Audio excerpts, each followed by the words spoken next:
விழுப்புரம் மாவட்டம் விக்கிரவாண்டி ஒன்றியம் குன்னத்தூர் போஸ்டிங் அருள்மிகும் அம்மச்சாரம்மன் ஆலயம். ஜமதக்கினி முனிவருடைய மனைவியாக இருக்கக்கூடியவங்க அவங்க. சிவபெருமான் தான் அவங்க. ஜமதக்கினி முனிவருக்கு பணிவிட வேலை செய்கிறாங்க. செய்துக்கிட்டு இருக்கிற சமயத்தில் ஆற்றுக்கு தண்ணி எடுக்க போகிறாங்க. மணலையே செய்து டெய்லியும் குடத்தில் தண்ணி கொண்டு வருவாங்க. அப்படி கொண்டு வர சமயத்தில் கந்தர்வமாகப்பட்டவர் மேலே போகிறார். மேலே போகிற சமயத்தில் அந்த நிழலை பார்த்துட்டு ஆசைப்பட்றாங்க அந்த அம்மா, இவ்வளோ அழகாக இருக்கார் அப்படின்னு. அப்படி நினைக்கிற சமயத்தில் இந்த குடமாகப்பட்டது இவங்க வரமாடுது. வராதற்கு இந்த குடத்தை எடுத்து பண்ணி பார்க்குறாங்க. மீண்டும் அது செய்ய முடியல. அப்படி ஆகிற சமயத்தில் மகனை கூப்பிட்றாரு. 4 பிள்ளைங்க 3 பிள்ளைங்க பேர் தெரியாது. பரசுராமனை கூப்பிட்டு இது மாதிரி உங்கள் தாய் கற்பை இறந்துட்டா, அதனால் அவங்க தலையை வெட்டிடு அப்படின்றாரு. அதை ஏற்றுக்கிட்டு அவர் போகிறார். போகிற சமயத்தில் இந்தம்மா கிளம்பி ஓடி போடுறாங்க. போடுற சமயத்தில் கோபி வீட்டில் போய் போகிறாங்க. ஃபஸ்ட்டு அவங்க வீட்டில் போகிற சமயத்தில் அவங்க வரலன்னு சொல்லிடுறாங்க. மறுபடியும் அவங்க கீழே அவங்க சீர்குள்ளே போய்க்கிறாங்க. அவங்க வீட்டில் போயிட்டு வந்துடுறாங்க. சரி.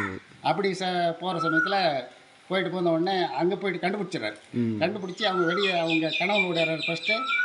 அதுக்கு அடுத்தது அந்த அம்மா வராங்க. அதுக்கடுத்து இந்த அம்மா விடுறாங்க. 3 பேர் தலையும் வெட்டிடுறாரு. யார் வெட்டுறது? பரசுராம வெட்டிடுறாரு.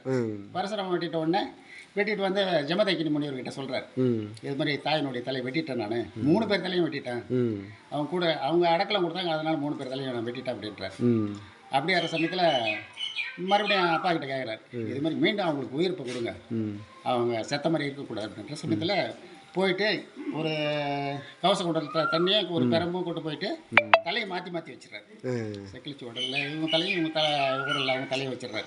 அதுதான் உடல் மாறி அம்மன் பேர் வர்றது அவங்களுக்கு. அம்மச்சார்ன்ற பேர் அதே தான், எல்லாம் ஒரே இதுதான். இங்கே அப்படியே அமர்ந்துட்டாங்க. சரி சரி. உங்கள் பேருங்க ஐயா? என் பேர் ஆதிமூலம். ஆதிமூலம் சாமி.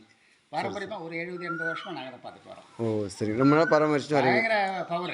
இது எப்போ திருவிழா பண்ணீங்க? எந்த மாதம்? ஆடி மாதம் ஒரு நாள் திருவிழா. ஆடி மாதம் ஒரு நாள் திருவிழா. கோயில் கட்டினே நான் ஏற்பாடு பண்ணி கட்டினேன். அப்படிங்களா? ஃபஸ்ட்டு பழைய கோயில் இருந்தது, சின்னதாக இருந்தது. அதை வச்சுட்டு புதுசாக ஏற்பாடு பண்ணி கட்டினேன். 12 வருஷம் அவருக்கு கட்டி. இப்போ கும்பாபிஷேகத்துக்கு ஏற்பாடு பண்ணுற ஒன்றும் பணம் வரல, அதனால அப்படியே நிற்கிது. ஓ சரி சரி. உங்களோட அக்கௌண்ட்டுக்கு பணம் எப்படி போட்டால் உங்களுக்கு சேருன்னு சொல்லிட்டு உங்கள் நம்பர், கூகுள் பே நம்பர் இருந்தால் அப்படி சொல்லுங்கள். அப்படி நம்பர் சொல்லுங்கள். அப்படியே இல்லை அப்படி சொல்லுங்கள், வாயால் சொல்லுங்கள். தெரியாது. 9940 4460 93 99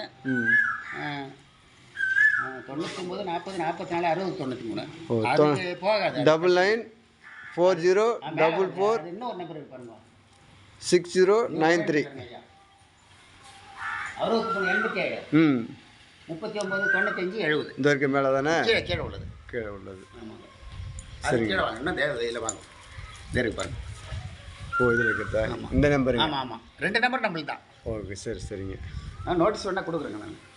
ஓகே நன்றிங்க ஐயா. நன்றிங்க. அது